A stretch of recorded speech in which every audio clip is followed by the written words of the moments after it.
Yes, it is definitely off. It is, I show 5:56. Hey, Pat, we're just waiting on Chuck. Okay, great, thanks. Pat and Carolyn, did you both get the second meeting invite? That's what we're gonna need to do to make the executive session function. The second meeting invite, when would that have come in? I can check and see. About a half hour ago, it would have come via an email. Okay, got it. so For Google Meet. yeah, I'll try to find that without losing you guys. Is there anything I need to be doing with that now to No, with that just- invite? Yeah, get ready to click it when we go into executive session and get ready to mute yourselves on the Zoom session. Okay. If Or you leave Zoom and come back. Yeah. Either way. okay, so I see that now. So I shouldn't worry about that until we start the executive session and then push join them with the Google meeting on that link then at that point. You got it. Yeah. Okay. correct. Pat, I thought you were in Spain. We got back from Spain, but Oh, now I see Mount Hood behind you. yeah, that was a virtual thing. Yeah. And now I'm in Las Vegas, but Oh, for just a few days. good for you. Yeah. Just came down with a friend for a few days. Nice. But Never been there other than for Well, work. I've never been to Spain. So one day. Isn't that Yeah. part of a song? Sounds like a good one. Las keep going Vegas with isn't it. a good place to go. They just want your money. So if you've never been Close. there, just stay away. My advice.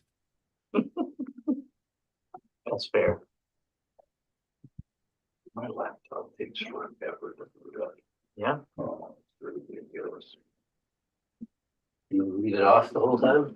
What's that? You leave it off the whole time in between? Yeah, Okay, that, was I not supposed to do that? well, you should probably turn it on during the day, because then it has to look for updates and, okay. Plus, there's a new Windows, are you have 11? There's a new Windows 11, update. It takes like 20 minutes to install.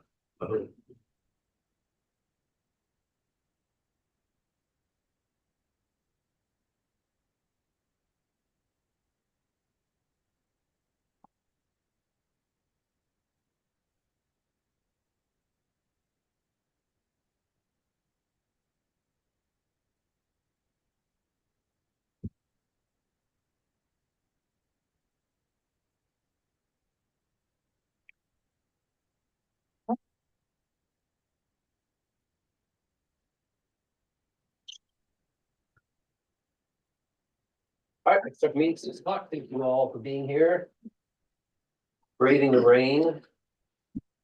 As discussed, we will forego the presentation of the flag. We're just waiting on Chuck. Public comments. I can't. None? Is there anybody on the Zooms?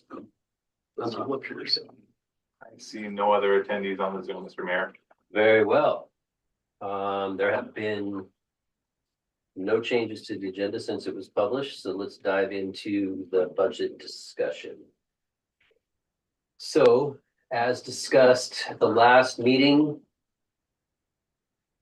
we are, you have been presented with a balanced budget. We are on track to get it approved by the end of the year so that we can officially spend and pay bills in January. We also talked about staying nimble and being prepared for budget amendments as needed. Not with no negative connotation, just trying to make sure that we are staying afloat, not afloat, just nimble. Call it that, staying nimble. So that said, I would entertain, we want to go around the table? What do we want to start with? Start with what you have that's new in front of you. So the very last page of the packet is really the budget. And so that is the version of the budget that gets passed by the city council. So there's an ordinance that says that this is what we're going to anticipate taking in and what we're authorizing the city to spend. And that's a one-page document showing the revenues and expenditures. That is actually the first time you've seen that. It's all the rolled up numbers from what you have seen before. This wasn't included in this as a slip sheet in the document before, but the numbers are different when you roll it all up. For the city council, when you're at your strategic level, that's the highest level that you can look at that to make sure of whether budget amendments are necessary, whether we're on course or not over the course of the year for spending. What you have otherwise, as a new document tonight, is the new year-to-date budget comparisons with numbers as of what date? As of October 31st. October 31st. So that's one of the tools that we use to compare the budgets and to start making sure that we're being diligent in how the high level numbers are set. What you've seen throughout the course of time with this document is another one of those tools to show that there's a lot of analysis and diligence that goes into the budgeting process that results in this one pager. So the two new pieces of information for you tonight. One is not actually new, it's just summed. And then not attached to the packet is that budget explanatory document that you've seen several times now. So another note, sometimes you'll be hearing me talk as me tonight.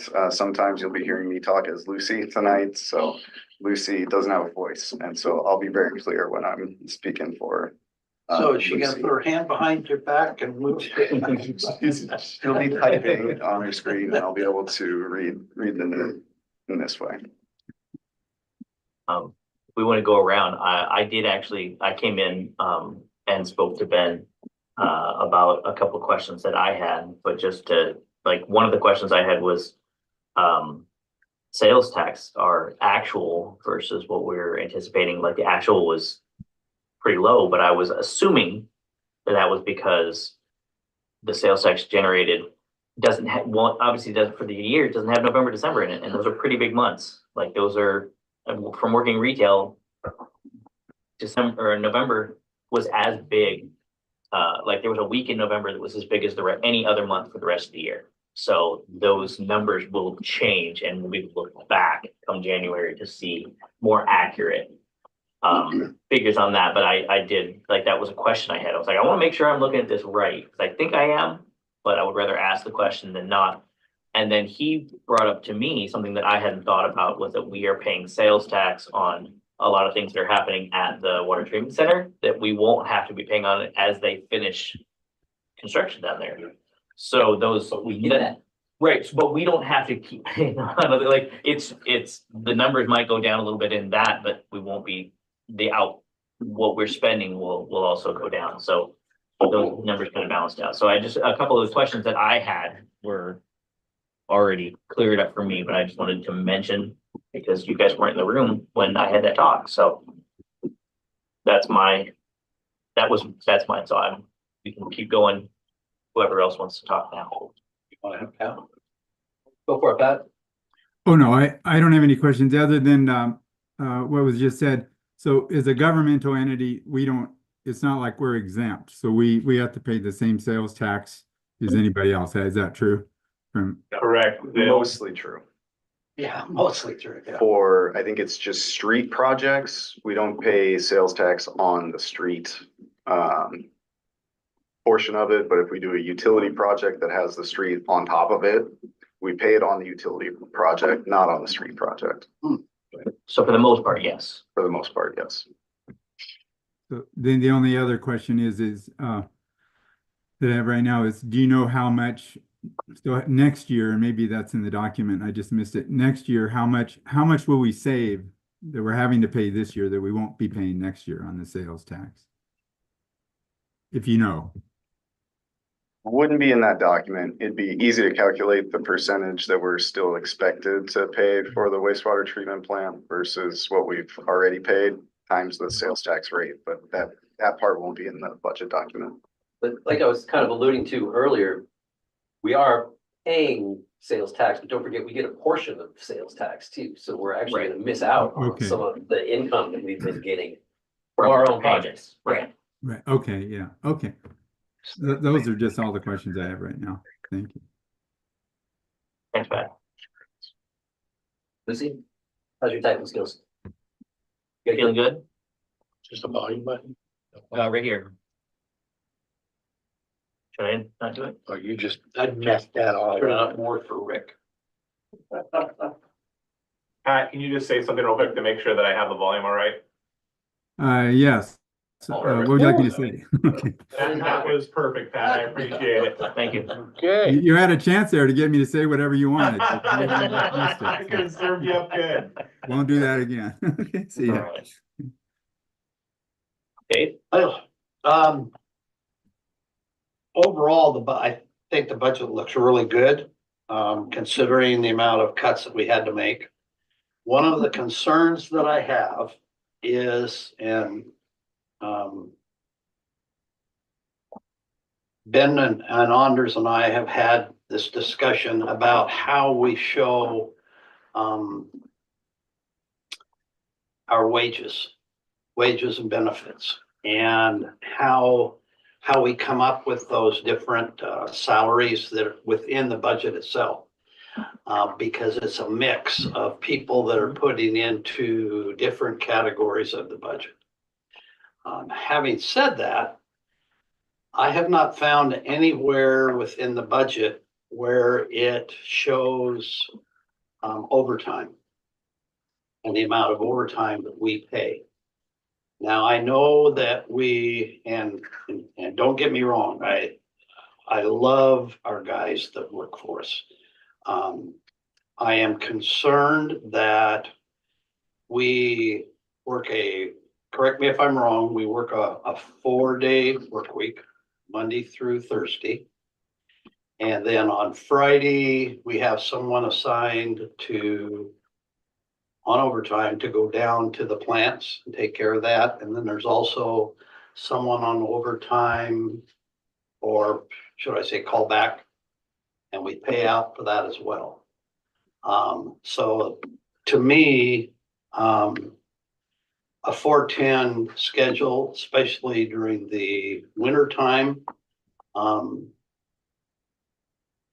doesn't make fiscal sense. And I know maybe I'm going beyond what I'm supposed to as a council member, mayor, but that is a concern that I've got. And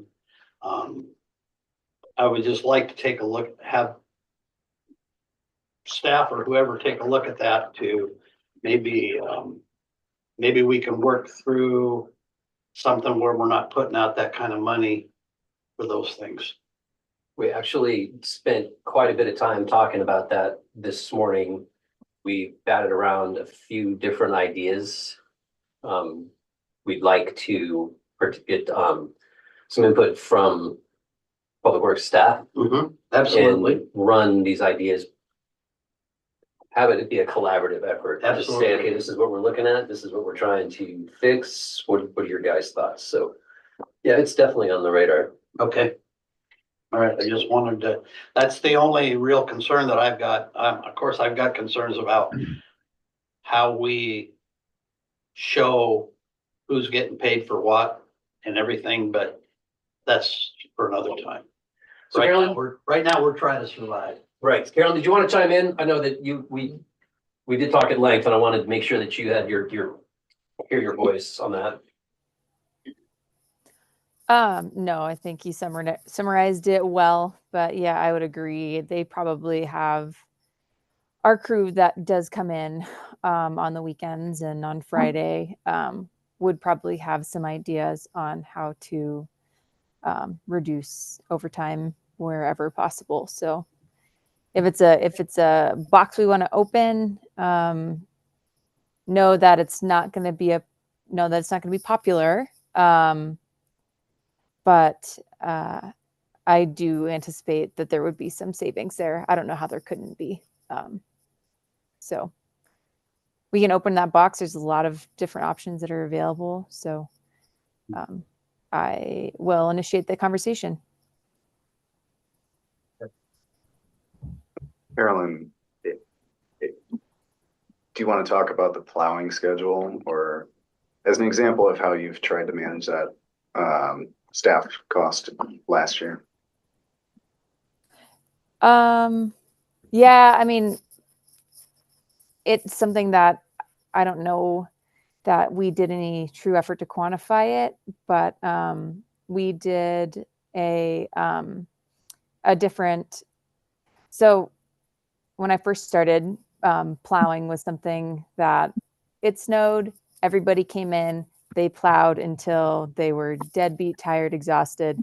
And then they went home, slept for a couple hours, and then all came back in and plowed again until they were deadbeat tired. And it seemed like it just seemed like too much stress. And especially since we have now a better sense of when heavy snows are coming, the weather predictions are able to tell us when we're going to get heavy snow. So we're able to plan a little bit better. And so utilizing the technology and those predictions, we were able to say, okay, we're expecting a heavy snow. Send 2 guys home so they can work an off shift. So then they come in the evening and the rest of the crew works their normal regular time shift. And so they seem to like it better because they weren't dog tired at the end of it. And they didn't have to worry about getting called in, in the middle of the night when the snow, it took away a lot of anxiety. It was everyone knew when they were coming in to plow and they were expecting to plow. And we got a number of good feedback from the public as well. They really appreciated hearing a plow go by at 2 or 3 in the morning, because it meant that if they had to leave to go to work at 6, they were going to be okay, rather than our crew all coming in at 5 and then, oh, I'm on a local street, I won't expect to see them until 10 or 11 or even noon. So it worked well, but those types of schedule adjustments were something that we did last year,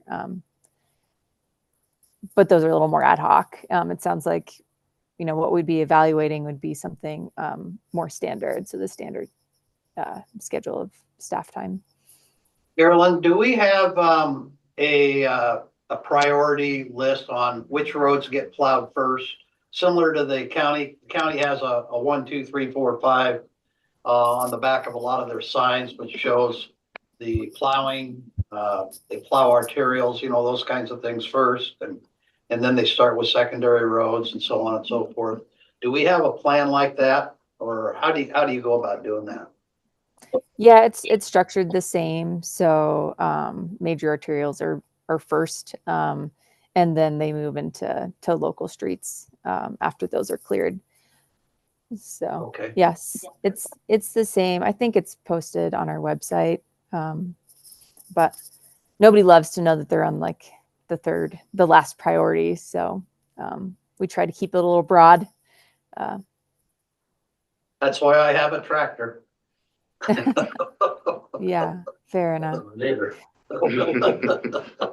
I mean, it may be worth just kind of the general comment as well. Like if we're looking at public works staff schedules, if council thinks it's worthwhile, it might be worth looking at the office staff schedules as well to see whether there's different schedules that could have some savings in the budget. But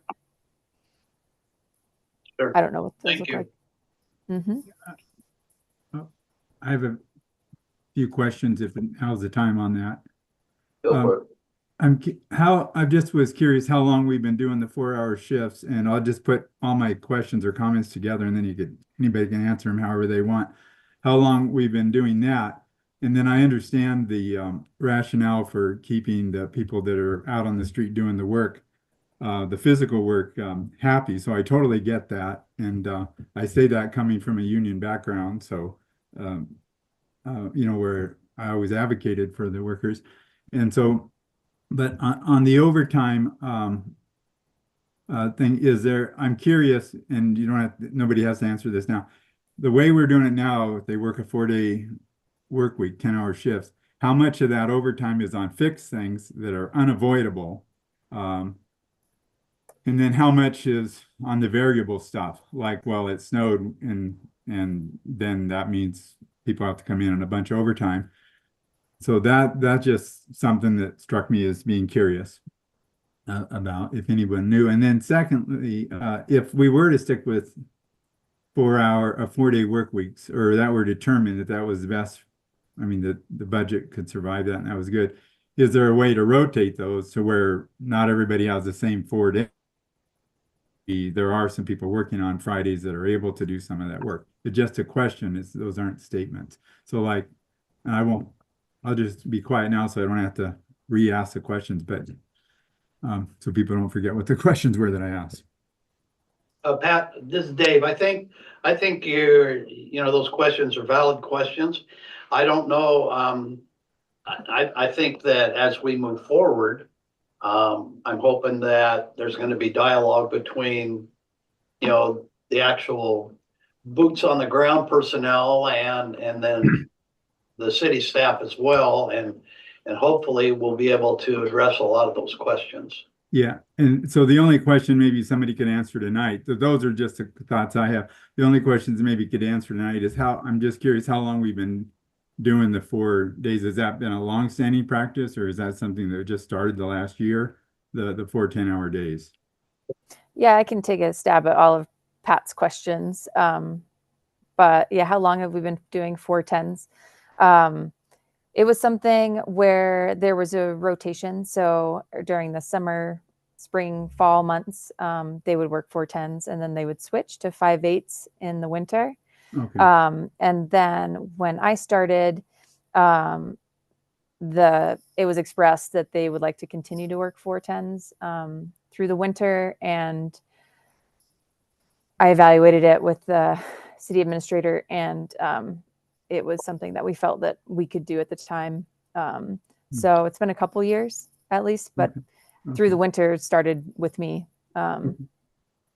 And then Pat, you asked about how much of our overtime is on fixed tasks and how much is variable. We do rounds on both the water treatment plant and the sewer treatment plants 7 days a week. So it varies somewhat based on summer months and winter months. But it ranges between 3 and 4 hours a day would be fixed. And then everything above that would be unexpected. Yeah. And then your last question about being able to rotate, that's certainly an option that we would evaluate. Yeah. Okay, thank you. So as we discussed today, the reason that the 4 10s were important in the summertime is that we could capture the added sunlight. So we could get a lot more done when the time was good for getting stuff done. And then in the wintertime with the shortened days, then that importance was not the same, that priority changed. So we are definitely examining multiple shift ideas. But again, it's going to be we want to make sure that we get the public works team in first. Okay. Where do we move from here? So the thing that kind of to Michael's point there is this notion of a 13th month. So the middle of January 20th is when we get the final bills are paid and the final revenues are collected. So then that's when we will have a much better idea of what our ending numbers are. The only thing is we have to have our budget in by the end of December. So we've got like a 3-week gap. So luckily we have a balanced budget. We'll get a better idea of what we're looking at. And then we'll also start these examinations that we talked about, starting doing. Right, in January, we could have an amendment to, and the meeting 3 weeks in, we go, okay, well, actually, there's this money Yep. is here. We need to make some adjustments on them. So yeah, that kind of stuff, absolutely, we've done that. I think every year that I've been here, but I just, like I said, when I was just looking through it, I was like, freaked me out for a second. I was like, wait, no, the year's not over. This is not final. We're good. Well, I I didn't think, get a chance to follow up with you, Anders, on Michael's question. That through October 31st for sales tax is actually only 9 months worth of collections, right? I'm assuming that comes in as a 13th month. I would have to verify that one for sure, but I actually think it's through 10 months. Oh, We is get it? paid on Okay. the 30, we get paid on the last day of every month. Okay. And so I don't know if they have some overlap there or if it is a full month behind. I would have to double check that. Okay. But either way, like, I just know there's more coming in on that, and the more coming in is gonna be bigger at the end of the year, so. one thing I Yeah. did notice in the budget, we have the old, tourism, amount in the 2025 budget, showing 400 and some thousand, That will be, and we need, that will be updated. That's Okay. why it's a draft one, because we don't know until, so the tourism committee just met on yesterday. Mhm.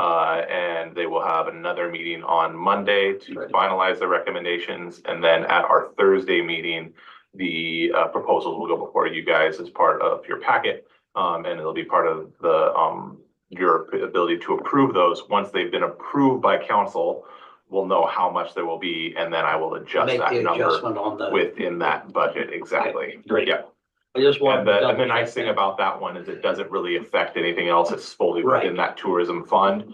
So it's a very simple just adjustment of those first two numbers of the total expense and the total ending balance of that tourism fund.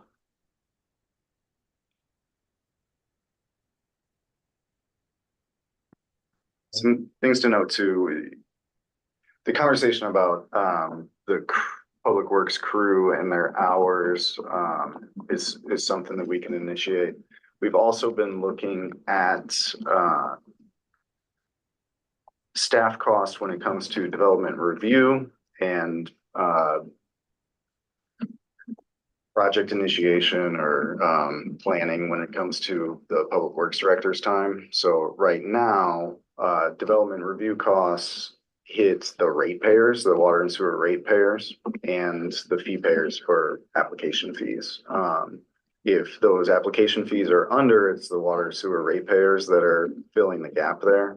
And so we're gonna explore moving those staff hours, those staff costs into the general fund so that that's burden of the taxpayer and not the ratepayers. We're gonna look in a similar way for project development or planning, how much of those costs need to stay in the water, sewer, or street funds, how many of those could be borne by the general fund. And so when you're looking at the high level budget where we've got those transfers in for resources, street fund, wastewater funds, those are the ones that need general fund transfers in. We're trying to limit the amount of costs that are occurring there. If we do that, or if we're successful in moving those around, then one of those budget amendments that you might expect is an amendment to that general fund appropriation. So if that staff cost does go in the general fund, but we don't have the budgeted expenditure, we expect some amendment there. Yeah, absolutely. And the other thing we talked about today is that this is probably the finest tooth comb that I've seen at the department level in a while, or ever. So increasing putting more, not a burden, but making sure that the department heads are very, very familiar with the budget and can watch the way things are coded and be just aware of the costs and the spending. So we're all being very careful about what's coming in, what's going out, which is also, we might be looking at a discussion about not just what we're spending, but what we're receiving too, where we've noticed some discrepancies in some of the utility billing that are worth taking another look at. So just the business 101, more money in, less money out if you're running out of money. So that we've been turning over a lot of rocks the last several weeks.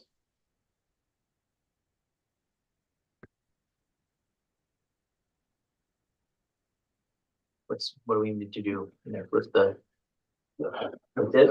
Explanation of next steps. So expect some changes to this draft of the budget, for review at the next meeting. Expect the ordinance, draft language for review at the next meeting. At the next meeting, you should also expect a public hearing on the, property tax levy. We have all the information. I know, I could give a call out to Gabe today, and so he was gone Don't today. quite have so all he'll the get back to information me. on that, but one of the steps of adopting a budget is adopting your sales or property tax rate Mhm. for the coming year, so that the county can collect that on our behalf and then remit it to us. We have to have a specific dollar amount. That public hearing, and there's a adoption that you need to do before you adopt your budget, but expect those things. Don't expect major changes to this. As we've been saying, the balanced budget as this has been presented can work, but we are anticipating reallocating where some costs occur and then reducing some of the expenditures. Like we haven't even mentioned, there's 17,000 about in subscription technology services that we're planning to just discontinue. Those costs can pay for some of the necessary physical improvements that Carolyn's seeing for in the field, so safety improvements. So we're looking, like Scott said, we're turning over rocks and gonna make it work. Can I just say something? Some of what you just said, Ben, I mean, I'm really happy to hear, and I think that you know, when it comes to the utility rates and stuff, anything, I realize that any budget this size, you're going to have some things that are subjective, especially as you allocate labor costs. And I'm just real happy to hear that that's being looked at. I know we have to be accurate in how that is done in the end, so that we're not but still anything we can do to get those to help the ratepayers, I think is good. And so anything that we can honestly and ethically do to move some of those costs away, if we can justify it from the ratepayers, I think is, I mean, that could help, is all I'm saying. So I was really happy to hear that. And I think and then I'll be done on this subject. I think something Dave said, necessarily when we talk about budget, we always get into the weeds. And I think at this level, people could, I mean, I don't think any of us are trying to micromanage. We're just all together as a group trying to figure out how to save money where we can. And that takes all of our brains on it. So anyway, that's the end of my comments. All right, so I just wanted to make sure that it wasn't, with Ben's comments, it doesn't mean that the rates are going to get better. It's just No, how no, the and I didn't take it that those way. money coming in from, okay, perfect, just long words are all the Yeah, same. no, I just was happy that that was being looked at, is all Correct. my only point was. And Perfect. in no way do I think that there'd be enough money there to do a lot, but still, the more we look at things down to the penny, I think it's good for everybody, including the ratepayers. So anyway. Absolutely. And I appreciate all of the work that especially you two are doing in regards to really taking a look at it with a fine tooth comb, as the mayor said. So thank you. Thanks, Dave. All right, are we moving on to the meat of the order? All right, so that's it for this for now. I think so. Next item Yeah. on said agenda. Lengthy. Ready? Yeah, so, yeah, We're gonna be going into a very lengthy executive session. So, Thank I you don't know for if you're gonna coming. be hanging out. We'll be more than happy to let you know when it's time to come back in, but it's gonna be. Thank you. Thanks for coming. Good to see you. so, so Pat, this is where you're gonna go into that other, video link that I sent you in that email, and we'll join you the Google link. Okay, so I'll just close out of this and re-sign it back into that. So Yeah, you we'll can, see how and then, fast I can do that. Okay, perfect. thank We'll you. make sure to wait for you. Okay, thank you. Be right with you.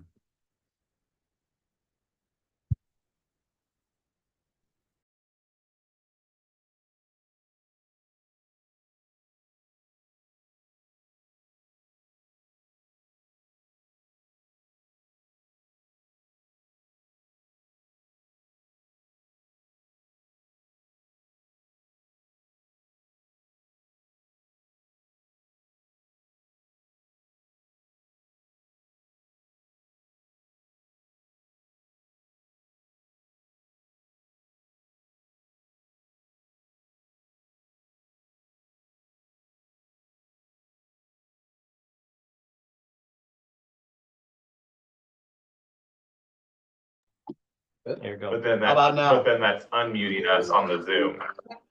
Can you go into Zoom and just Oh, mute the, I think I have a way of doing Alright. this. don't you have to say a So- little big thing? Yeah, we were waiting for, it looks like We've everybody's got to in give, the room. did we give the time? No, we haven't done any of that yet. He's waiting for So that. we still need the We sound. still need Zoom. We're not done until I can do this. Okay, So let me know when Zoom's back up. okay, Okay, Pat and Carolyn are both there. Yep. Okay, so Can you Zoom- hear us? Zoom audio is back up for. Yeah. Yeah, so you can read Okay, that. so we are in the process of switching over to a different virtual meeting platform so that we can enter into executive session. We will be, the Stevenson City Council will enter into an executive session to discuss potential litigation as pursuant to RCW 42.30.1101I. And we'll return to open session at, let's say, what time is it? 6:45? 7:15. That's 6.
You're back in for Zoom. I'm changing the share to not unshare the screen. So. Ready? Stop sharing. Oh, thank you. Thank you, Lucy. Stop sharing. You're back in for Zoom. I'm changing that. We have reached our 7:15 initial time for executive session. We are going to need additional time. We are going to return to open session at 7:45.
Now you're good to go. We are at 7:45 and we are not done with executive session. We will be going back into executive session. We will enter open session at 8 PM.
no votes are needed, staff will proceed as directed.